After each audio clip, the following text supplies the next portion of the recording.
Hello, everybody. This is Bart Sharp, and you are on Becoming Quantum Conscious at United Public Radio Network and UFO Paranormal Radio Network at 107.7 and 105.3, broadcasting out of the beautiful city of New Orleans, Louisiana. I'm sure it's beautiful there today. And we are also on Roku, cable television, X, YouTube, the UPRN talk radio site, and other internet platforms, and we're broadcasting all around the world. And today, it's a really special day because we have William Henry on today, who I've been seeing for years and hearing about for years. Um, and I'm just too giddy and excited about this talk. William, of course, God, he's been writing books forever, but some of his latest ones are The Secret of Zion, The Lost Search of the Watchers, The Judgment Day Device, and you can get on his website at williamhenry.net and just really see some great information, kind of right there on the edge, I'd have to say. Also, William is on Gaia with Ascension Keepers and teaches video courses such as the art and science of living ascension, but also leads tours in southern France, Egypt. Any other places that you're doing tours and talks? I'll ask that in a minute. But let me welcome William Henry to the show. Thank you for being here today, William.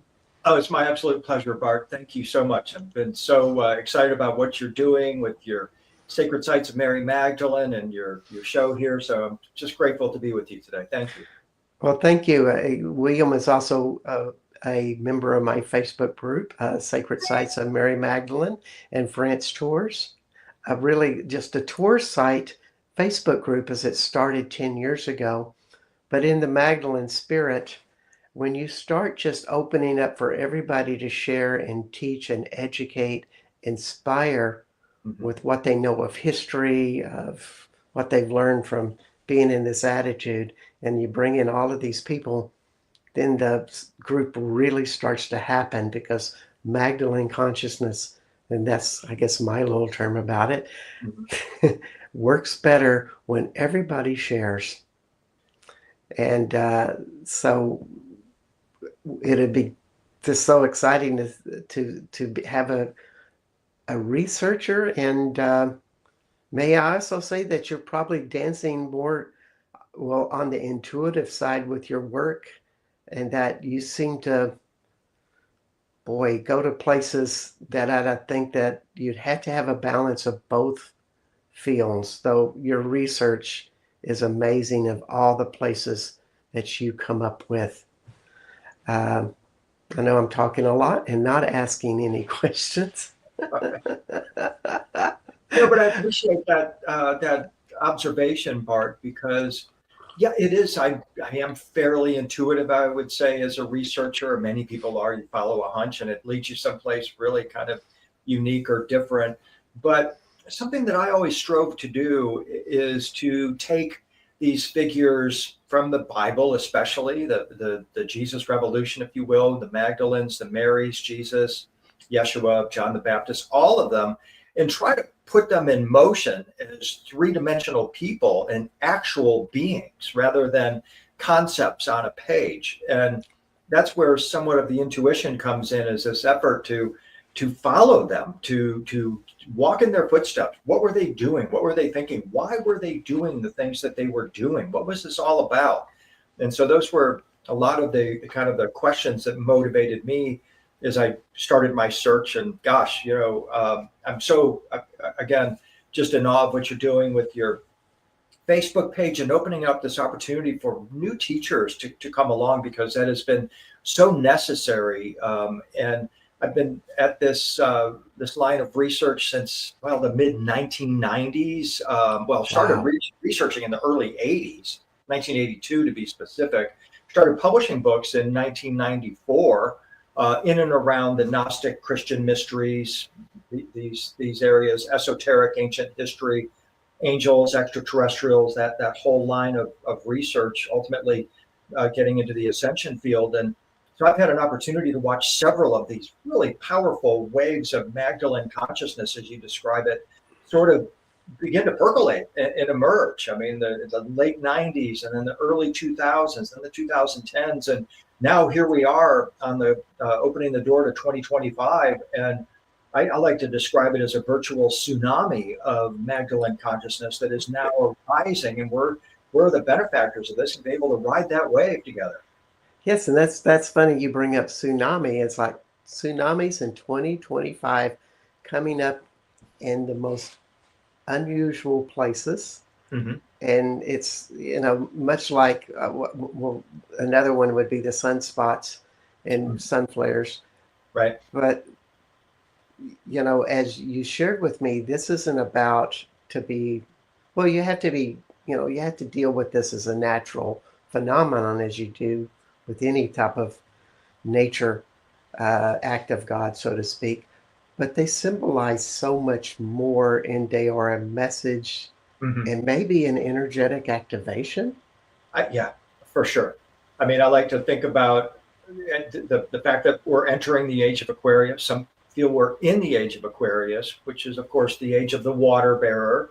The water can be literal water, it can also be frequency or vibration. And my friend Sir Lawrence Gardner long ago identified the Magdalene in the Languedoc as the mistress of the waters. And of course, her alabaster jar is a subject of great mystery. What exactly are the contents of that jar? And is there a relationship to the water bearer, the jar bearer of Aquarius, and what we're seeing in this tremendous resurgence of Magdalene consciousness? Ooh, I like that. The water bearer, because the water holds uh, activations for all the elements to come to fruition, to come about. It is the element that brings everything together, so to Mm-hmm. speak, Right. and such. So we have this Magdalene consciousness coming into 2025. And in your opinion, what what do you, what ideas do you think that has to offer to people? Where do you Magdalene think this? consciousness.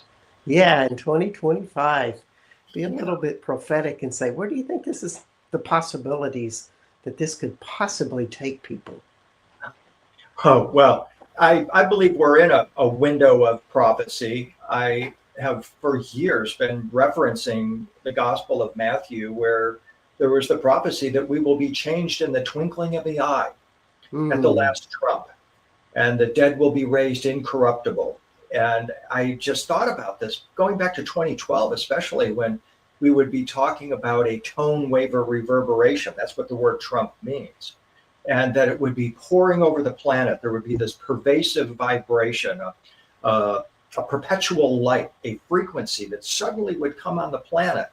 And so here we are now in this window where this powerful word, Trump, suddenly is all over our planet. Good, bad, or ugly, we're now confronted with this new reality and of this mythic figure that has entered into the world stage and shaken things up, and in many ways for positive, many ways maybe not so good. And so my encouraging message to people is that this is a time of mythic proportions. This is a time of living the myth of ascension, living the myth of these higher masters. That we're always looking for an ascended being, an avatar to enter into consciousness and to transform us. And perhaps the message is that our response to these times is that avatar, that collective avatar. And so I just encourage people to utilize the energy of this time. It's all neutral. It just depends on how we want to focus on it, what energy we want to put into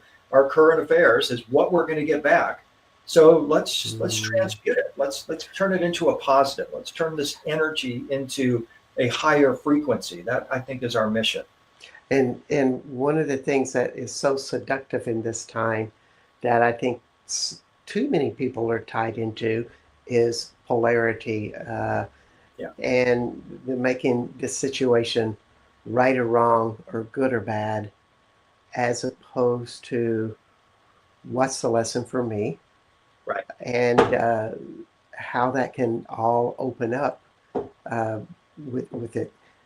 Uh, I I've been doing a heart meditation because I had some issues with the man, Hmm. and I don't want to be in a political place, but it's more like an opportunity for a lesson.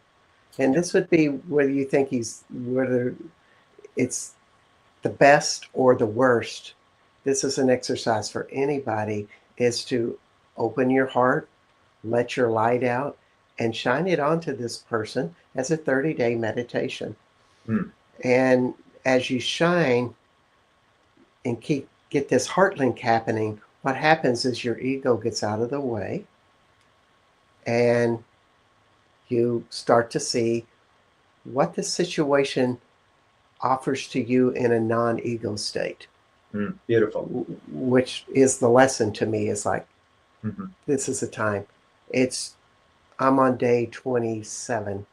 Oh, It's not fantastic. easy. It's not easy. No, it's not. And But uh, the you, listeners, right.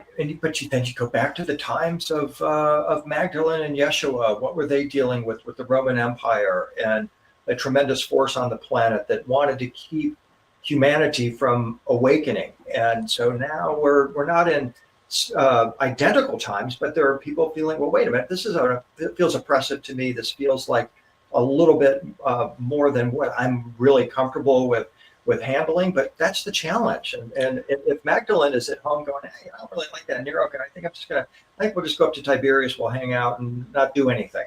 Well, okay, that's one possibility. yeah, and would have when what would Mary Magdalene do in that situation? Maybe try to be in a most non-polarized relationship with the Romans, even though they killed many people she loved. She knew the time was changing. Hmm. I'm sure they are quite aware of the astrological ages. And Yes. here is the bad news coming in with the Romans. Hmm. What do Exactly. you do if you're a spiritual master Right. with that situation? I think you turn up your volume, right? Turn it up. Yes. Turn it up. Get busy. Get people motivated. Get them focused on what it is that we do want. What is the real transformational moment that we're living? And what, as you said a moment ago, Bart, what does it mean for me? And that is such a powerful question, because now that puts it back into your body, it puts back into your control, and gives you the opportunity to step up. It does. And here was Magdalene with all of this in this whole situation. She's in a foreign country she had never been. It was cold, not Hmm. warm. Hmm. And what does she do? What do you think Mary Magdalene was doing at that point? She's assuming a leadership role, as she always had. As a visionary, they're planning their work and working their plan. And I think, again, utilizing the transformational energy of the times, because people are in a heightened state of consciousness already, and so now they're more able to be guided into that next step. I mean, I'm of the view that Magdalene, the Marys, the Miraphors were always in I don't like to use the word control, but acting out of purpose. The things were not happening to them, they were making them happen. And it didn't matter really what was going on out here. They were here to fulfill this mission, the call it the Jesus Revolution, Yeshua's mission, what have you. They are entirely focused on their mission. And I think that's a good message for people, that no matter what the circumstances are out here, your goals, your ideas, your inspiration, your mission is really what matters. Yes, and I think this is a time that people are searching from that and they're also confused. Mm-hmm. What advice would you give to people to say, how do you find your direction? How do you find what is your heart's desire? I don't like to call it purpose or Mm-hmm. destiny because Right, that kind of goes into future tense. right, This is present tense right. type of stuff. I'm an advocate and an aficionado researcher of ascension, which to me is a quest for wholeness and holiness. And that is the purpose of every human being on the planet, ultimately, is to become more whole, more holy, more compassionate. The Essenes used the word perfect, which meant to be more whole and compassionate. So that's the North Star of everyone. And then the question is, well, how do we attain that sense of wholeness? And in my view, my experience, it's individually specific. And I'll often refer people to the world's second oldest story, which is the Epic of Gilgamesh, written 2700 BC in Iraq. A priestess, a goddess, Inanna, tells Gilgamesh that he's two-thirds divine and one-third human. And when I read that, I thought, well, that sounds like they should be talking to anyone. That you, Bart, me, everyone are two-thirds divine, one-third human, and perhaps our goal is to polish up that pearl, to clean up that other one-third of ourselves that is human, to become more divine. And the way I started to think about this, and this is the advice that I would give people, is that wholeness, holiness, the divine is symbolized by a circle, and a circle is 360 degrees.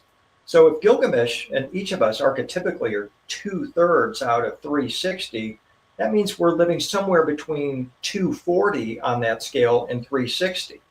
So what if we all start out at about 240, and mentally, physically, spiritually, and emotionally, each day you and I are doing things that are reflective of our belief that, hey, I'm only 240.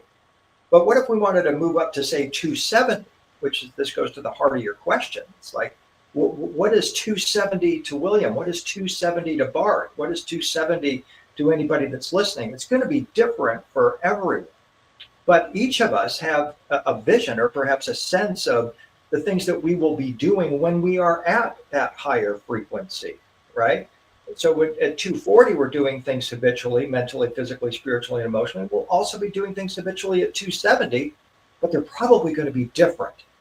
Some of them will be the same: meditation, diet, prayer, these types of things. But there will also be new things that we'll begin to do at those higher levels of consciousness. And so the object to me is to go into your imagination and think about this. And very often, in my experience, those things that we need to be doing are the things we're procrastinating on today, right?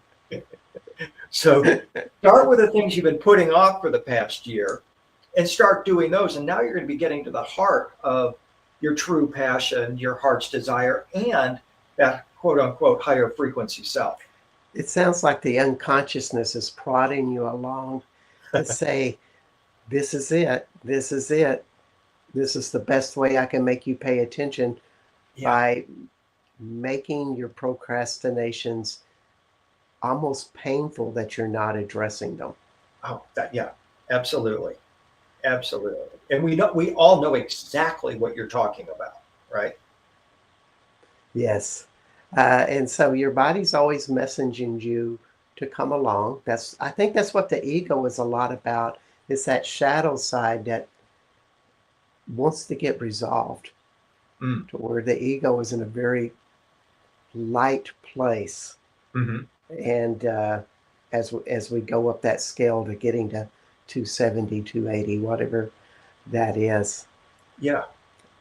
And also, do you see just this is such an interesting time in history because there's so many vibrations of internet, phones,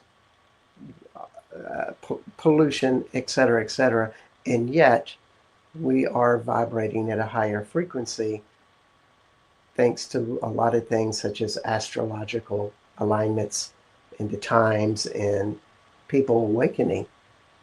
What a beautiful conflict. Oh my gosh, it's so amazing. I mean, and again, it goes back to Matthew. We will be changed in a twinkling of an eye. I mean, that's like a generation, right? I'm 62. I remember the time before the internet. I remember the time before the phone in your hand. I remember before we all became addicts of this technology. And I've gone through a period from, say, 2013, 15 to the past year or so where I was very much anti all of that transhuman technology, all that AI, seeing as a dire threat to humanity. But now I'm more and more recognizing that perhaps we have to harmonize it. We have to Mm. harmonize it in some way.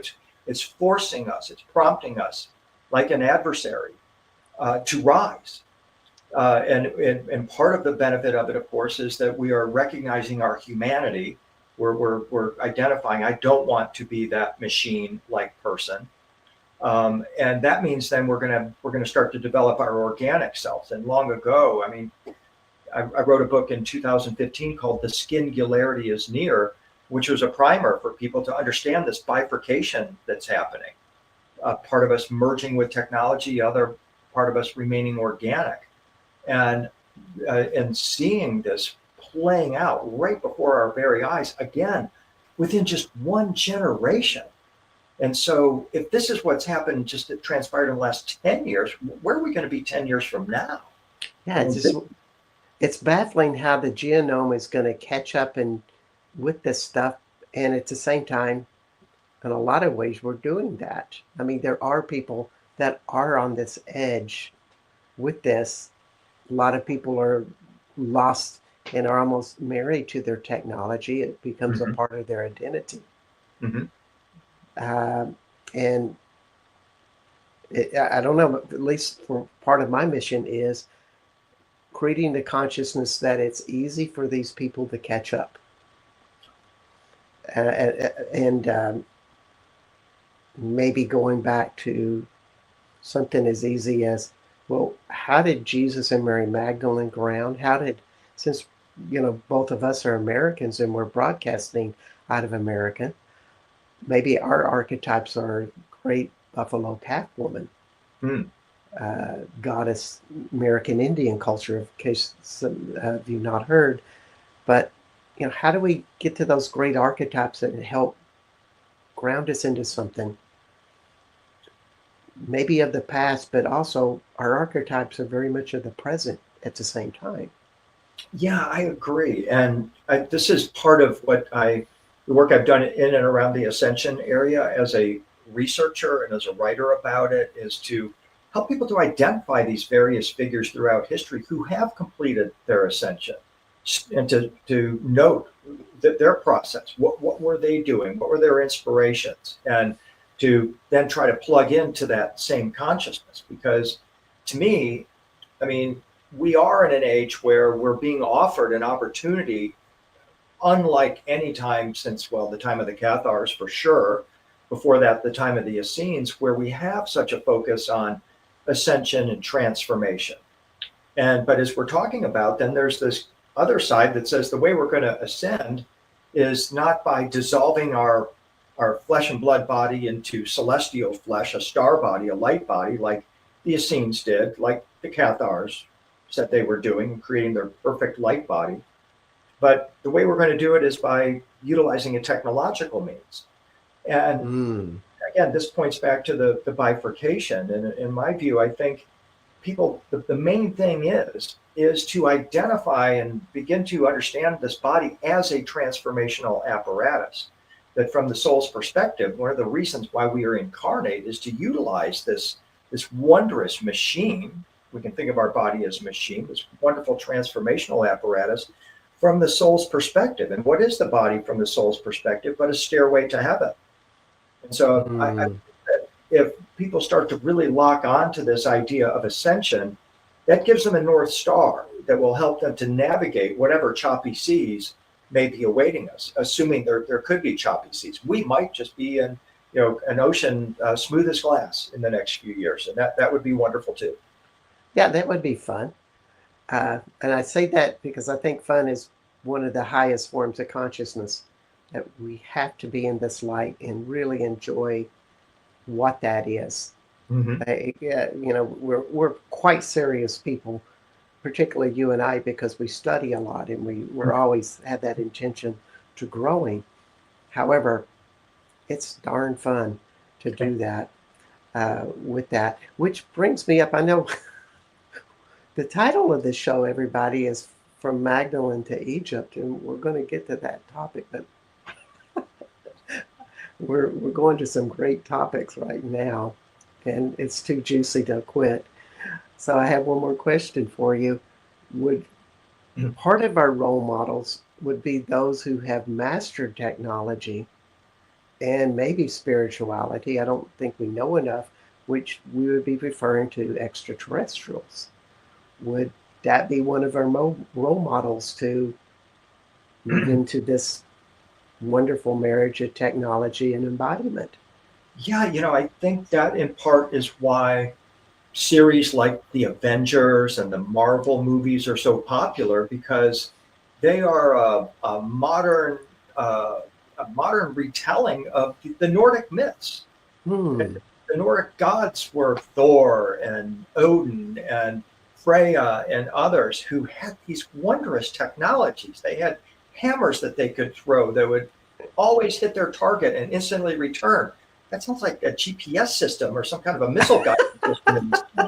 Same thing with Odin's spear. And then Frigg had this ship that could be folded up like cloth and put in your pocket and then unfolded, and the entire army of Asgard could be in this ship. Well, that sounds like some kind of nanotechnology or some kind of wormhole technology that we're talking about.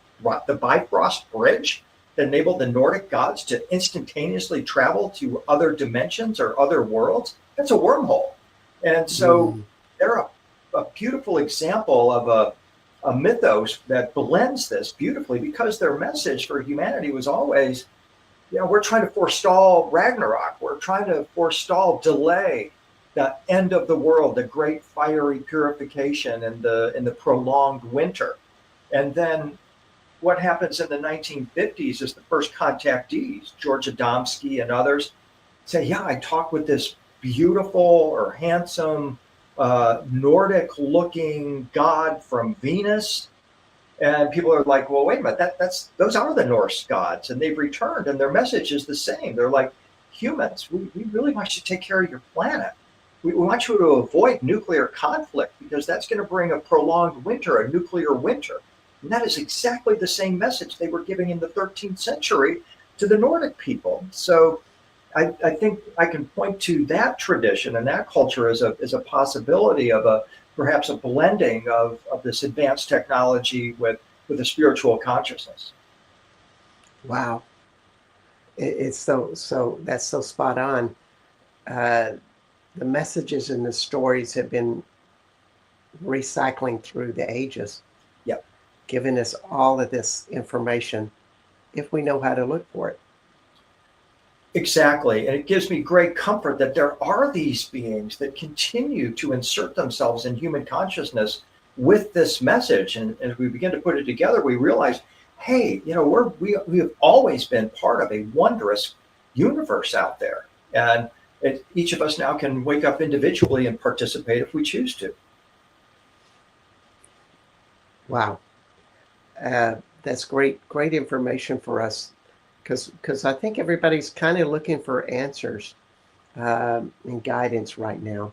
Mhm. Um, and at the same time, there's a lot of exciting possibilities out there. Very You know, which, definite. which kind of brings us back to the walking in the shoes of Mary Magdalene. Uh, I wonder what were her exciting possibilities uh, when she got into the Languedoc region, Mhm. and you know, we think of it.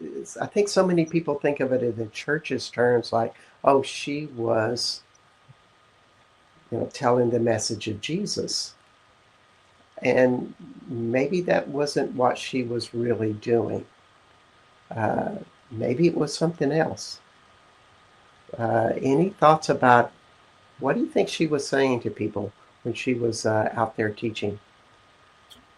I think based on my research beginning with like the works of Margaret Starbird, then going into Sir Lawrence Gardner, who really started to bring forward her alchemical knowledge and this knowledge of these magical potions and elixirs contained within that alabaster jar that could awaken consciousness, heal the physical flesh and blood body, transmute it into light. And then that discovery, what was it, 2009, of the Magdala stone in the synagogue at Magdala, where she worked, where she lived, where she preached. I realized that, when you piece all that together, that she's an ascension mystic, and her specialty is human transformation into celestial beings, even going so far as attaining the light body as Yeshua did in his resurrection and ascension. And so I see that as her specialty, even her spiritual scientific specialty. And I would expect that she would have continued along those lines, perhaps recognizing that her time was a time of preparation for a much greater awakening. And in the Languedoc, I would have seen her perhaps making efforts to preserve this knowledge of these elixirs and of this alchemical transmutation and the attainment of the light body. Mm, wonderful said. And I want to continue that topic, but I want to let everybody know that you are on Becoming Quantum Conscious. My name is Bart Sharp, and you're on United Public Radio Network and UFO Paranormal Radio Network, 107.7 and 103.5 out of New Orleans. Also on Roku, X, YouTube, Facebook, and other internet platforms. And today we have William Henry show Ascension Keepers on Gaia, a multitude of texts and books for the last 25 to 30 years. And you can find William Henry at williamhenry.net, a great website with tons of information on it. The blog is spectacular. The artwork is beautiful, with all of these classical paintings from different cultures, different eras.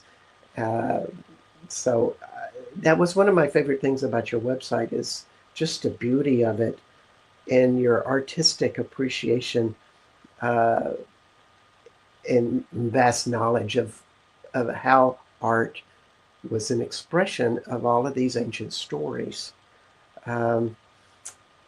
Just to put that out there to everybody at williamhenry.net. So when we think of Magdalene going out to this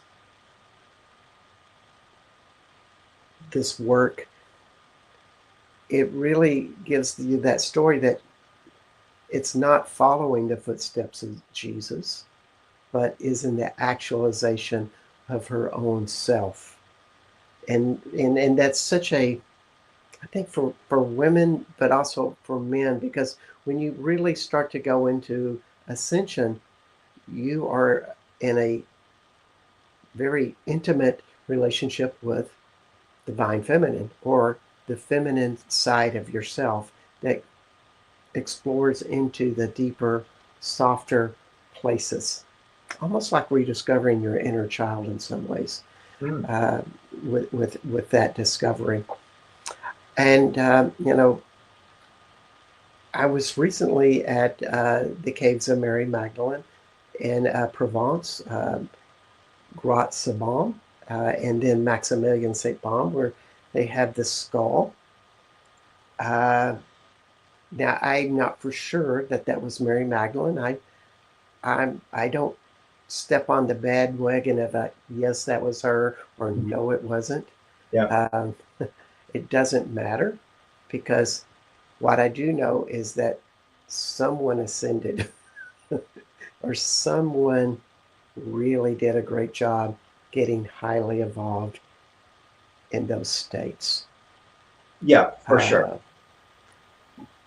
I know there's a great question in coming out of this, but what are your feelings about that place? And is that a good example for people to check into? Absolutely. I mean, St. Baume, St. Maximum, so special. And I would just marvel at the geology of St. Baume. I mean, it was such almost an oddity. And then to think of the story of Mary Magdalene being taken into the heavens 7 times a day by angels and being fed the star food, the manna, that is such an evocative story. And as a mythologist, it intrigues me because early on, I learned from the great mythologist Joseph Campbell that there's at least 7 levels of interpretation to all myth and scripture. You have the literal, the historical, the metaphorical, the allegorical, the astronomical, the anatomical, and then also the anagogical. And that word anagogical refers to ascension. So let's look at that story from a couple of these levels. She literally was taken into the heavens every day by angels and fed star food, the angel food. And we think it's hallucinogenic as well. It's the same as the biblical manna. It's the bread of life that Jesus produced. Mary Magdalene slid right in there in Capernaum, helping to produce this esoteric star food. And this is part of what the whole trouble he ran into. He was causing thousands of people to enter into simultaneously this bliss state by eating this star food, the bread of God, the bread of life, the Son of Man, as it's called. And then they would see this stairway to heaven with angels ascending and descending as a result of their expanded consciousness from this bread, from this food substance. So yeah, let's think of it as a literal experience that Magdalene is having. But then also let's look at it, I like to look at it anatomically. I mean, there's all these references, especially in the art, to Magdalene holding a skull in her hand. Is that the decapitated cranium of John the Baptist? Is it what does that skull represent? And to me, it ultimately represents the mysteries that happen in between our own ears, in between our own temples, Mm. and activating the latent capabilities of our neurosecretory system that produce oils and secretions that can heal the body, can help it to enter into heightened states of bliss. This is the oil of joy of the miraphors of James, the little brother of Jesus, could produce this. And you're either looking for this as an external ointment or elixir or oil, or you're recognizing, no, they're trying to put us in here. They're trying to say, look, the keys are within you. Awaken what's going on in your own temple and activate it. And you too then can have this ascension experience of the angels taking you into heaven. Because heaven, in this instance, then is the top of our cranium. And we're recognizing that what they're really talking about is the brain producing its own elixirs and secretions and oils that produce these heightened states of consciousness. So for me, those are really the twofold things I'm thinking about relative to St. Baum especially. And Magdalene's skull, because yeah, you're right, Bart. When you go to St. Maximum, they say, yeah, that's Magdalene's skull, and there's this patch of skin where Yeshua gently touched her in the Garden of Gethsemane on Easter morning, and the skin is preserved because that's where he touched her. Well, that's a beautiful story. But in the artwork portraying that moment, he's very clearly pointing to her pineal gland as if to transmit a frequency or a vibration or an activation at that moment. And that is how I encourage people to read those images and to read that story, is that he has accomplished the resurrection and then manifested before her as a light being. Perhaps she's in a heightened state of consciousness at that moment. Maybe she's in ordinary human consciousness. Either way, she is able to perceive him. She's in that frequency or vibration where she can perceive him. And now she receives that transmission. And this, of course, then becomes the basis for all the Gnostic Gospels, including the Gospel of Mary Magdalene and others.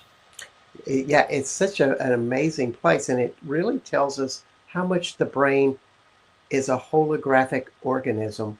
We have Yes. a brain that, and we're talking about normal human functioning in 2024 or 2025. Uh, this is a time where the brain wants to make everything efficient. It tries to make everything as simple neurological patterns as possible. And people fall into these routines and habits and stuff, and they start to live their life that way and do their thinking that way. However, there's all of these other realities within the brain, functions within the brain that open it up to other sides. And when you go to this place, as well as places in the Languedoc, probably as Egypt and other places in the world, you open this stuff up. It almost like jump starts you like battery cables or something.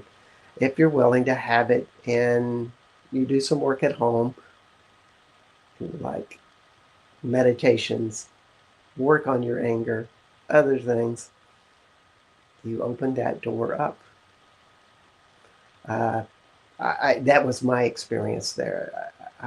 There was a bench at Maximilian, or excuse me, Grot St. Baum, that was in the back of the cave, where, my God, it just felt like you were going to outer space. You I probably never, I right. never heard the 7 layers until recently, from another friend, uh, and receiving that. But you explained it so well, and that those are the possibilities.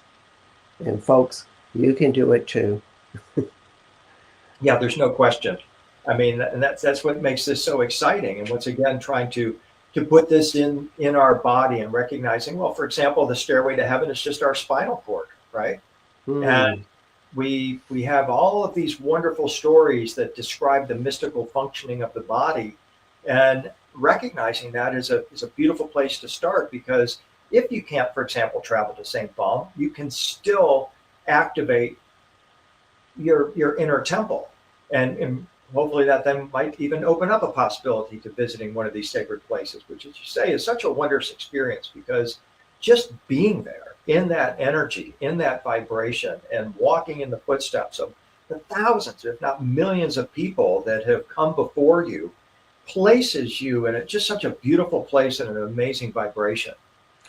It is, and at the same time, you can be out in the forest or wherever you live and lean up against a tree and start to drop into that infinite consciousness Mhm. by jumping into the reality of the tree. It's available to you wherever you go. Uh, we love these sacred sites, and we're both very privileged to be able to visit them regularly. We Mhm. gear our lives around that, both Yeah, you and I.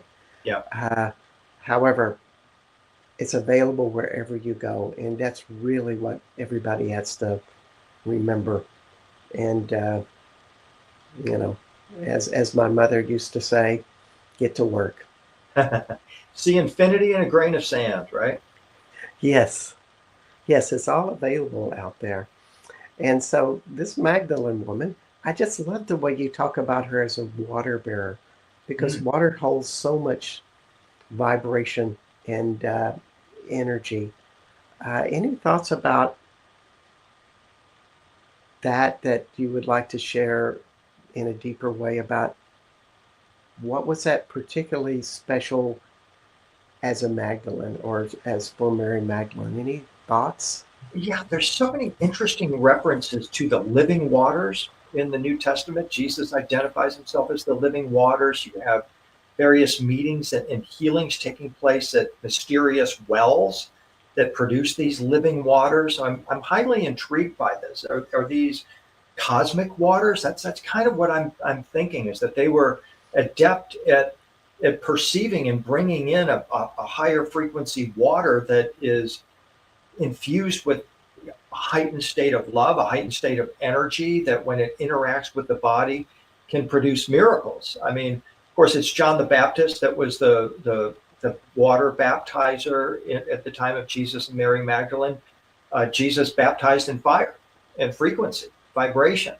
So there seems to be a confluence there, a merger of a higher frequency, a star type energy, perhaps a cosmic vibration, with the waters of earth that then activate the waters of our body as well. Hmm. That's a really great story.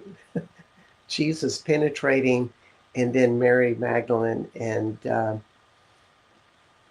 John almost using the water. That's a much more gentle interaction. Really, really amazing. So, do you see this going back to the times of David in that lineage? Or even before. I mean, I think we can go back into ancient Egypt. Obviously, Jesus is raised in Egypt. First time I went to Egypt, by the way, I would hear all these guides saying Christianity is the Egyptian religion. And I'd be like, what are you talking about? What? Yeah, no, you're Islamic. It's like, no, Christianity is the Egyptian religion.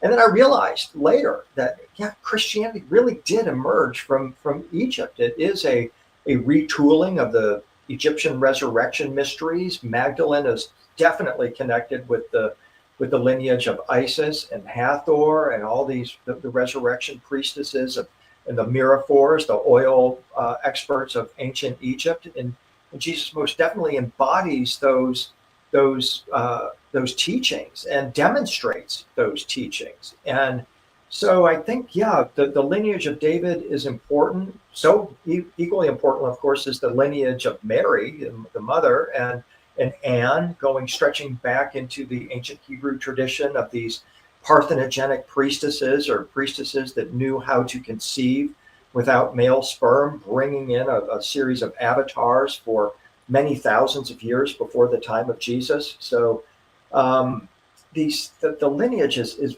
very important from that point of view because it shows a consistency in their teachings and ultimately points to the stars as the source of the origin for these teachings. Wow.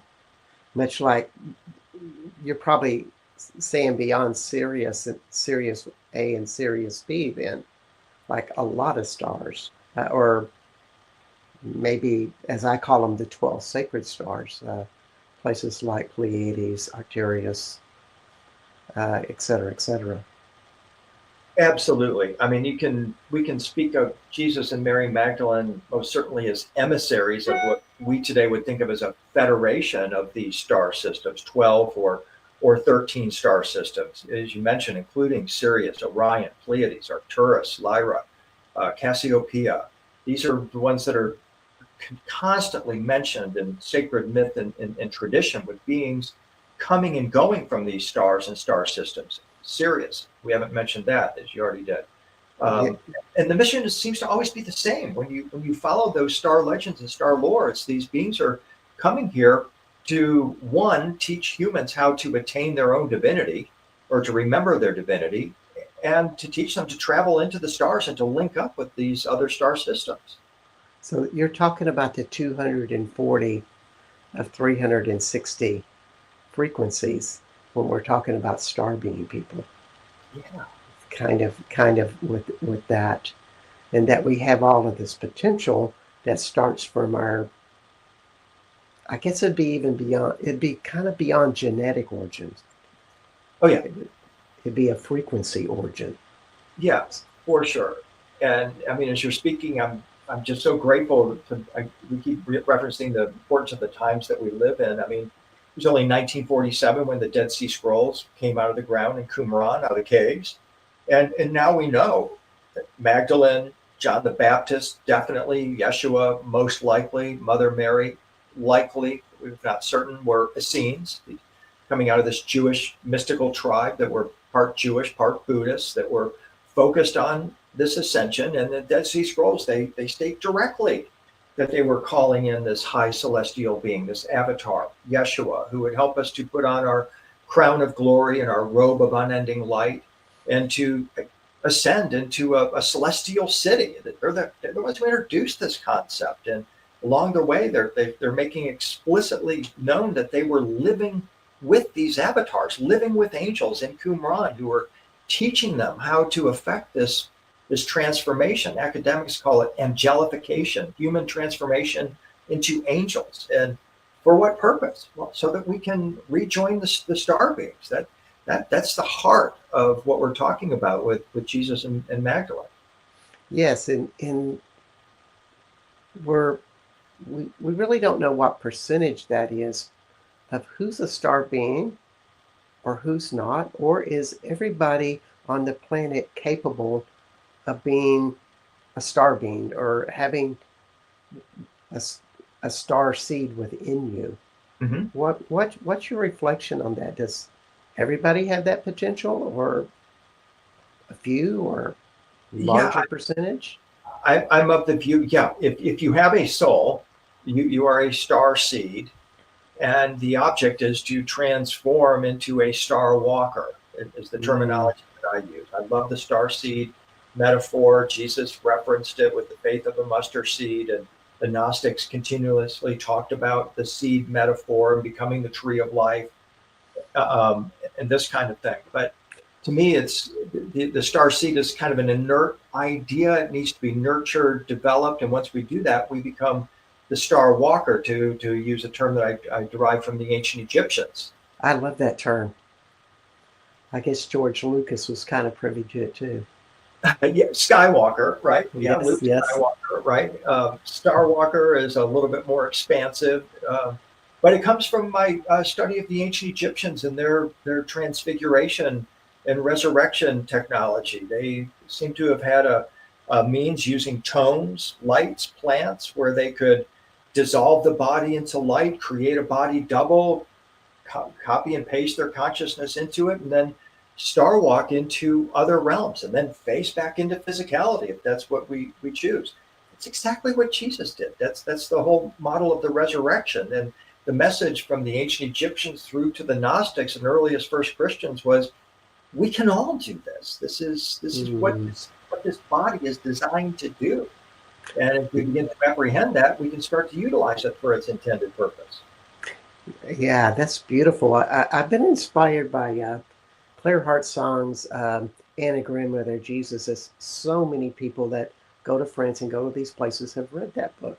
Mm-hmm. And one of the parts is he spends tons of time in a cave in India and is assisted by the ascended master Babaji to Mm. fly into the stars and do that. You know, there was a period of his life that he walked, so to speak.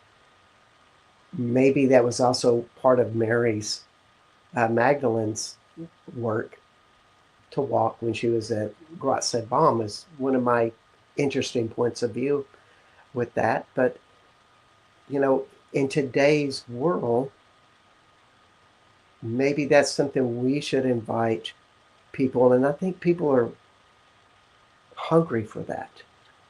I You agree, know, Bart. Yeah, I totally agree. I mean, I've spent 13 years, 16 seasons on Ancient Aliens, documenting extraterrestrials coming here in mm, all the world's spiritual, mythological, historical, legendary traditions. They all speak of teachers coming from other realms, other planets, other star systems coming here. And I'm like, well, let's reverse that. Let's talk about humans that have gone there. These are what I term the Star Walkers. And how did they do it? How did St. Francis of Assisi do it? How did Jesus do it? How did all of these other figures that we learn about in history that attained their ascension, Antiochus and others, what was it that they knew that we don't? And so that's my new chapter in my work and research is to bring all that together and to create a conversation around that. that's a great conversation to have because I think, I mean, people are exploring with the plant medicine stuff, and I know a lot of people who do that because I like to hang out with people in their 20s, 30s, and 40s, Hmm. just because they're a different DNA than my generation, Right? and they are so drawn to that reality. Yes. It's they're so driven to it, and and they want it quickly. They Hmm. feel like it's there.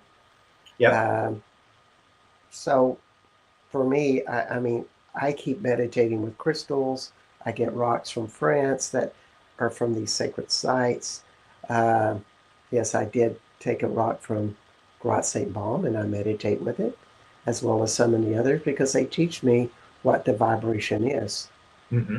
because we really want that vibration. Then the stories start to show up, or the adventures, or the travels. Uh, that's what's so beautiful about all of these sacred sites. And you live in oh gosh, in Arizona, near in Sedona or near Sedona. I live in Phoenix, right? Yeah, which is about an Oh, hour okay, away. Phoenix. Yeah, yeah. So you've been to Sedona a few times, I'm sure. Of course. Yeah, yeah, yeah. And that kind of drives you in some way with that. I've only been to Sedona 3 times and Hmm. only meditated a few times, so I feel like I don't really have a good lock on what's going on there. Uh, any Any reflections about what Sedona offers to you? Sedona is an amazingly beautiful place. I mean, there is no place else like it on earth. Mm, Those red rocks and just the set and setting of what you experience. It's such a powerful vortex too. I mean, there's a number of them. Some very close to the well-trodden spaces, and others that are more off the beaten path. And of course, we're in the Four Corners area, which is so evocative of and nations, peoples, mysteries.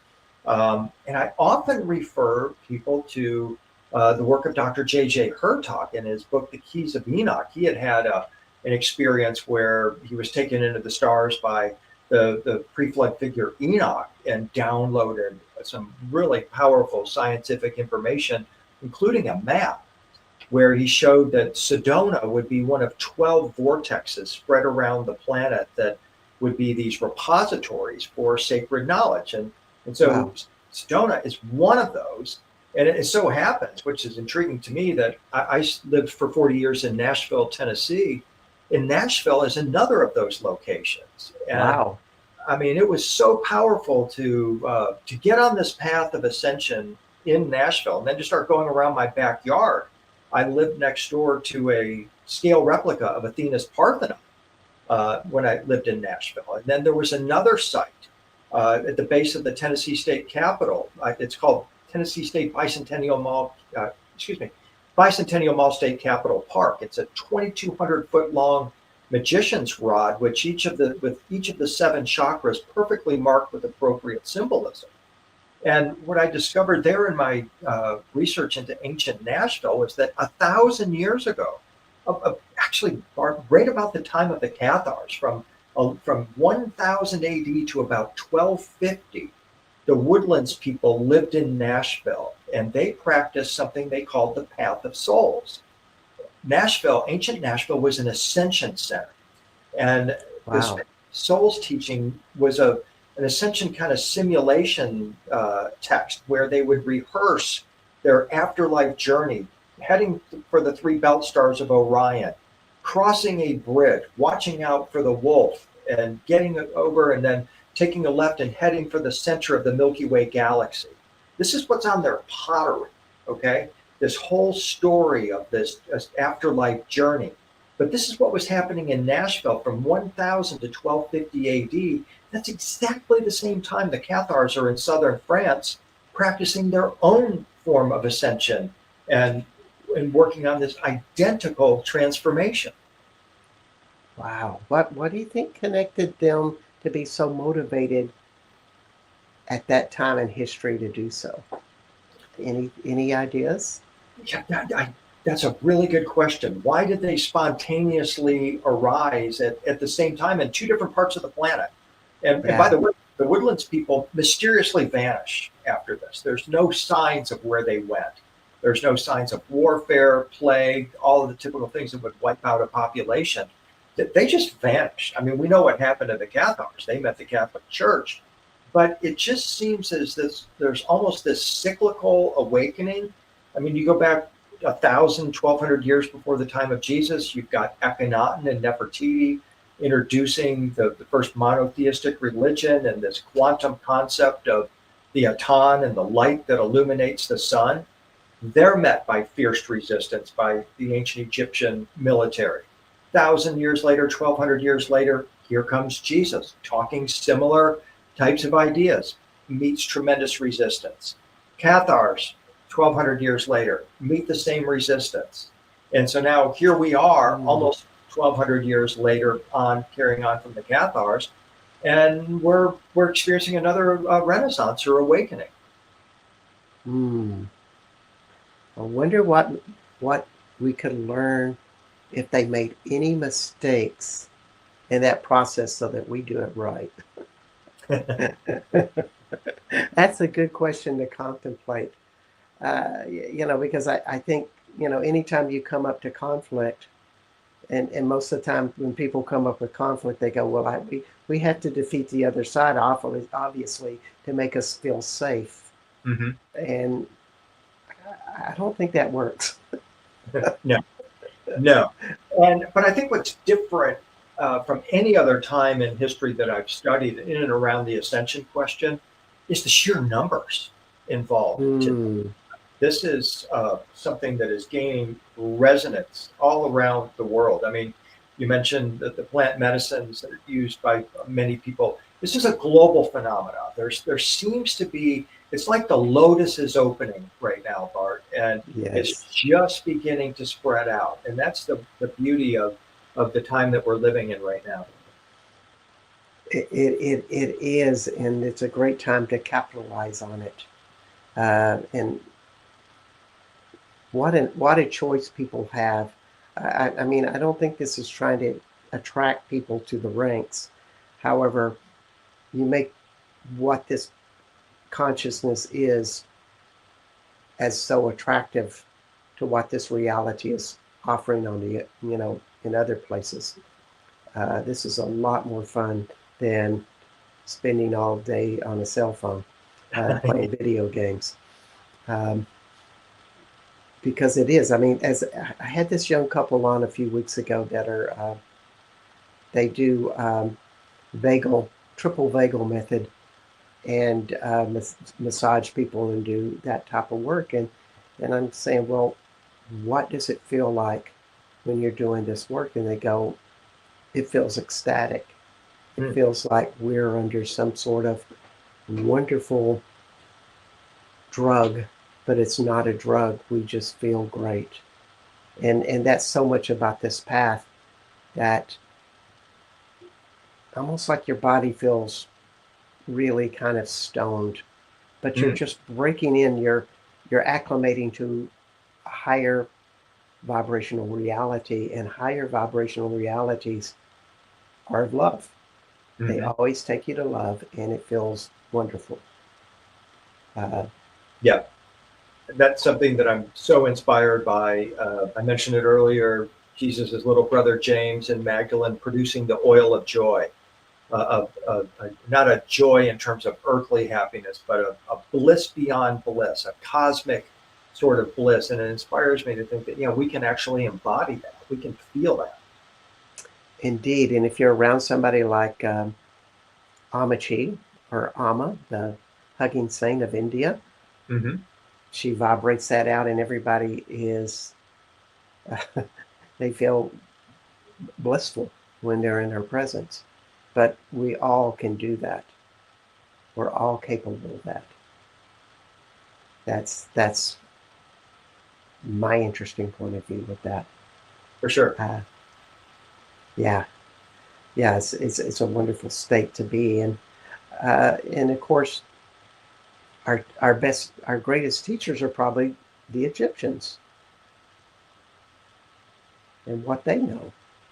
Yeah, I mean, they most definitely left a legacy for us on those temple walls of 3,000-year-old plus civilization, all based on advanced consciousness, higher consciousness. I mean, when you visit those temples, and I take people on journeys through Egypt, just pointing out all of just the interactions that you see between the humans and the divine realm, and it's all right before our very eyes. They're telling us exactly how they do it, the plants that they use, the herbs that they would use, the incantations, so forth. And I think something that they had that we're beginning to reclaim is perhaps access to higher energy centers within the body, advanced consciousness triggered from within the brain. I mean, how else were they able to lift these 80 and 110-ton blocks of stone and configure them so perfectly as they did in the pyramids and in some of the other temples? What they've left for us is really clearly uh, a signpost of what an advanced human civilization can really be like. Indeed, indeed, and I want to continue that train of thought. But I would like to tell everybody that you are listening to William Henry, and this show is called From Magdalene to Egypt. And we're talking about everything from Magdalene to Egypt and a lot of places in between. It's a special show today. We're going longer than usual. So if you just tuned in and you're going, wait, it's after 2 o'clock, uh, or after 3 o'clock if you're Central Standard Time. That's what we're doing. We're extending this out a little bit longer to visit with William Henry at williamhenry.net. And you can find Henry's books on his website and on other things he's been writing for close to 30 years. Lots of great topics. One of my favorite new ones that you're really writing about is about the Star Walkers, from Star Seeds to Star Walkers, but Mhm. also some great stuff about Mother Mary and so on and so forth. Also, William is on Gaia, Ancient Aliens, and has tours going to Egypt and southern France. The real specialty with going to Lourdes, Yeah. which I'd love to hear more about that. Also, you are on United Public Radio Network and UFO Paranormal Radio Network at 107.7 and 105.3 out of New Orleans, Louisiana. Also on Roku, X, YouTube, Facebook, and other internet platforms. My name is Bart Sharp, and this is Becoming Quantum Conscious. So when we think about this ancient Egyptian time, I somebody that comes on my show that's also an Egyptian tour guide, Akim Awan, uh, and his grandfather was one of the creators of Egyptian chematology, the study of ancient teachings of Egypt. And Akim brought up this concept that just knocks me out. I still can't conceptualize it in my brain. Maybe that's the problem. But he says that we have 360 sensory awareness systems. And the Egyptians at one time knew those, and they were facilitated with this by extraterrestrials. There was a happy marriage, a happy extension, but it also really pairs up with what you're saying, that these people were star workers. They had actualized all the frequencies in their bodies. And, we still have that map imprinted into us. Yes. And I think you probably agree with me with that concept. Um, any ideas on how we can actualize more of that?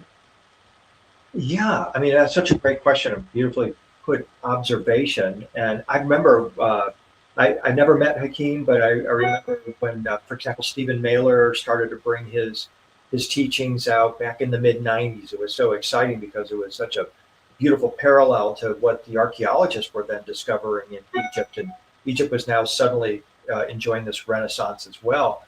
But just the idea of acknowledging that this is within us is, of course, the beginning place. I mean, when you're talking about the ancient Egyptian tradition, it is all about us transfiguring or transforming into star walkers and recognizing that there are other planetary beings coming from Sirius, the Pleiades, and Orion, seemingly working together, whose mission is to assist humanity in networking in to this quote unquote, we like to use the term federation or network of star systems where beings are free to come and go. And that is the basis for the ancient Egyptian civilization.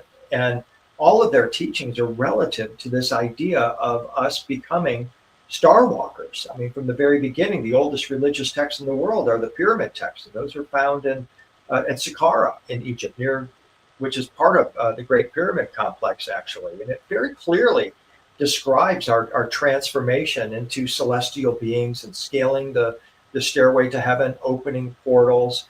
And when we start to look at Egypt from that perspective, it suddenly comes alive. It's not these are not just inert temples; these are activation sites. And when we visit Egypt, we are receiving those activations just by being there, just by walking through those temples, by being part of it. And then we continue to take steps beyond that, getting into the chanting, the meditation, the study of the artwork, the understanding of the stories, and then ultimately utilizing the same plant medicines and herbs that the ancient Egyptians were using. That sounds like a beautiful journey.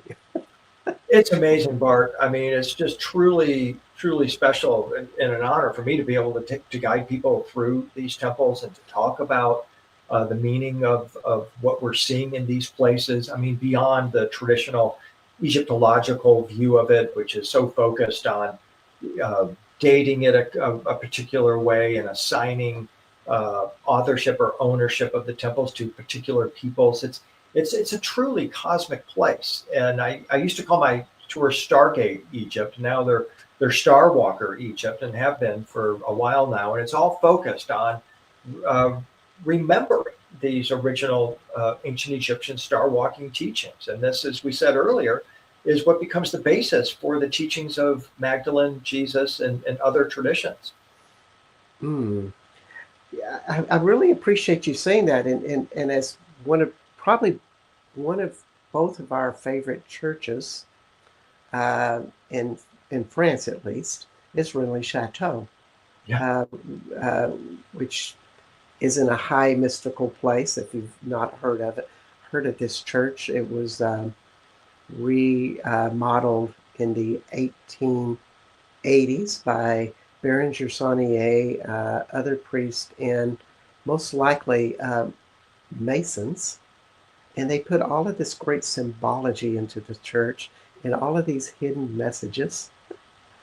And so many of them lead us to that Jesus was Egyptian or he had an Egyptian connection. They're Mhm. very sneaky, those French, with all of their great secrets. That's one of the reasons we love them so, because it's held for centuries. The secrets are held and they do not confront people with an ideology. But if you're curious enough and you want to practice, you want to study, you can find the answers. So here we are with another connection with France and Egypt that has been extended over, I think they knew this the whole time. You know, Isis was revered in France. Mhm. That's not, well, not a, well, it's still continuing. It's just a lot quieter, but it's reawakening amongst the communities that we hold on to. But when we think about Egypt and your journeys there, it must be some, you know, the word that keeps coming up, and I don't even know how to explain it. So I'll just say the word and let you respond. Service.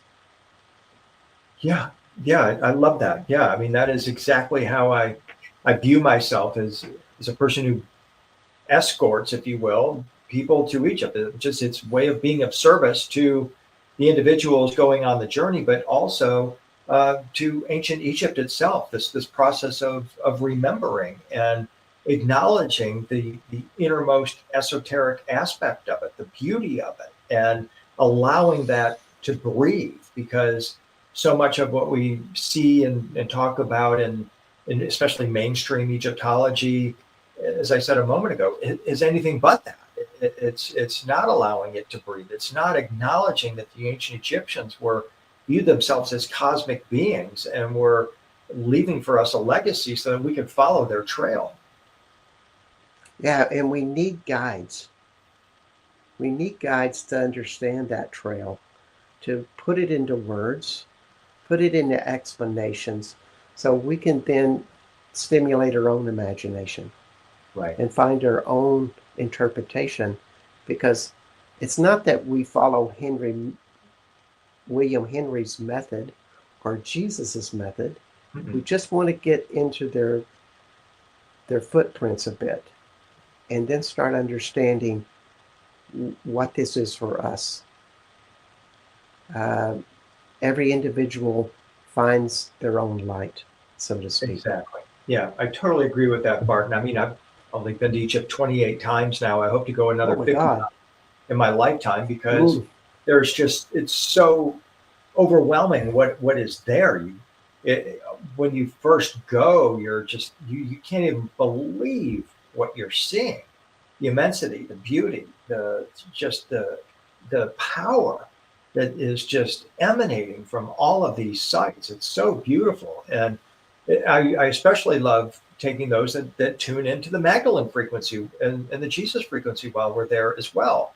When we're at Edfu or at Dendera, these are divine feminine temples that have recipes for the anointing oils. They have the Hathors and the mysteries of parthenogenesis, virgin birth is all on the temple walls, and it suddenly comes to life, and you're realizing this is a real story. As it gets lifted off the page of a book or off the screen of a computer, and suddenly now it's real life, and you are participating. Yeah. Ooh. Ooh. Ah. I think it's a lot with the people who, you know, vibration transfers. So as a tour guide, that's what I always see is what I know of France and what I have discovered internally and have acclimated as my vibration. It's almost like a conduit for other people. Mm-hmm. And Mm-hmm. and so it's funny. I've interviewed a lot of, you're the third person I've interviewed in 2024 that does these tours. And if there's something that I had to say, well, what is it uh, that is so important? It's like your own spiritual journey Totally. Exactly. that you can convey, that you're inspired by. Mm-hmm. Uh, I'm sure you have problems like everybody else, but you kind of feel like when because you're living this vibration, it's become you, Mm-hmm. and you've done the work to be eloquent in your expression of it beyond, you know, 99.99% of the people on the planet. I'd have to say, because when you read your stuff, it's so eloquent and so well put together, and Thank there's a certain passion with it, particularly through your art, you. Mm-hmm. that it's like I want to try to express this in every way possible. Mm-hmm. It's one of the beauties of having a website. Um, so when you're looking to be guided, uh, it is that. I mean, I'm starting to ramble. My original question was, you're not, when you walk into this reality, a lot of the common problems people have, such as depression, OCD, uh, all of these extreme repressed issues that seem to be coming up even more, seem to not be in our reality. Mm. The more I see the people that are involved, that they're going beyond this. We might be more like infinite autistics, that we're functioning from a totally different place, but we're not functioning in a lot of the density that other people are. It's not like we don't have problems. We do. But that's one of the attractive things when you start to get this much light into your body. Any response to that? Because I sense that in you as I talk to you, that Well, you are vibrating at some of those frequencies. And I don't mean to brag or anything, uh, or to gloat about this, but it's good for people to know that it is possible. There are people out there that are that dedicated. yeah, and I mean, you would anticipate that that would be the case. I mean, if you're traveling as we do to these sacred sites as frequently as we do, with especially higher vibrational people, that it is going to be a cleansing for you as well. And I've had innumerable kind of wake ups and experiences in these sacred sites of my own that have enabled me to shed uh, old lower frequencies, if you will, and to enter into those higher states, and to continually set that as my intention is also important as well. So when I'm visiting these locations, it's not just as a guide or as someone that is leading a tour. It is someone who's coming also as a pilgrim. I mean, because you're always looking or something within yourself, and you know it's at these places. And that's what I feel is my quote unquote job as a tour leader, is to not insert myself in and say this is how you must look at this artifact or this temple or this church or whatever, but to help them have that perspective, and then they can find it themselves. And that is the highest compliment that I get from guests on my tours, is that they will tell me, you let me find it for myself. You opened the door for me. You took me there. You showed me what I could be perceiving, and then I was able to find what was there for me, not what you wanted me to find. So I think that's it's perhaps subtle in some people's minds, but I think it's certainly my intention is to take you, get you there face to face, so that you can then answer the call, because we've all been called to these places. Indeed, and when you have like 12 people, or well, my church, I just do 7. Hmm. Uh, there's a lot of reasons why, but you multiply that number. It's like 12 times 12 or 7 times 7, Hmm. whatever that number is that everybody multiplies. To me, there's a certain intimacy with it, Hmm. and I may not ever see those people ever again. Hmm. Some of them, maybe I do, but doesn't mean that that closeness ever goes away. No, because you've touched something that everyone wants to touch, but few actually get to that place in their life where they can reach out and do so. Yeah, it's a special friendship, Hmm. Truly. and it's a wonderful gift, and so you know, and then we're not really trying to over glamorize tour guide business and stuff.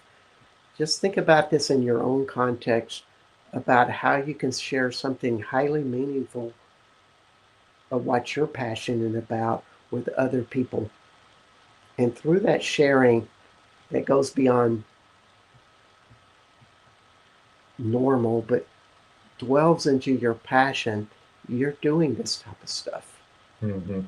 I Hmm. think I think that's one of the things that Aquarian Age may exactly multiply is people finding out what they're really passionate about. Right. Right. Yeah. And then acting on that. Yeah, I'm looking forward to 2025, and we're kicking 2025 with this show. Uh, or later in January, but to me, we're beginning. I mean, I see January as one of those gestation months where we're spending a lot of time into darkness, Hmm. less light into days. So we are building and percolating, and we're jumping into February, and it starts to come out more. Hmm. So, Right. And I mean, think about it this way too. I mean, we're 2025, we're 25 years into the next century. And I remember all the excitement about the year 2000, and then the excitement about, well, right? And now it's 2025. This must be the future, Bart. no, I know, when this is way, way back, I'm a bit older than you.